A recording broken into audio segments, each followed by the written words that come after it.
সকলের মঙ্গল কামনা করে আজকে আমি প্রার্থনা করতে চাই এবং প্রার্থনা করার আগে গীতসঙ্গীত এক অধ্যায় একটু পড়তে চাই। আজ হচ্ছে 18ই ফেব্রুয়ারি 2026 সাল।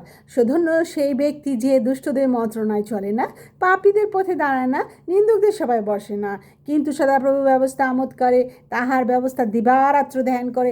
সে জলস্রোতে তীরে রোপিত বৃক্ষের সদৃশ হইবে, যাহা যথা সময় ফল দেয়, যাহার পত্র ম্লান হয় না, আর সে যাহা কিছু করে তাহাতে কৃতকার্য হয়। দুষ্টগণ সেরূপ নহে, কিন্তু তাহারা বায়ু চালিত তুষের নয়। এই জন্য দুষ্টগণ বিচারে দাঁড়াইবে না, পাপীরা ধার্মিকদের মণ্ডলীতে দাঁড়াইবে না, কারণ সদাপ্রভু ধার্মিকদের পথ জানেন, কিন্তু দুষ্টদের পথ বিনষ্ট হবে। সদাপ্রভু এই সুন্দর সকাল দেখতে দিয়েছে, এই জন্য তোমায় ধন্যবাদ জানাই। সারাদিন ভালো রেখো, সুস্থ রেখো, শ্বাস প্রশ্বাস করতে পারছি, এই জন্য তোমায় ধন্যবাদ দিই। যারা তোমার নামে ডাকে সবাইকে তুমি শান্তিতে রাখো, এই প্রার্থনা তোমার নামে চাই, আমেন। সবাই ভালো থাকুন, সুস্থ থাকুন। Emmanuel, God bless you, good by.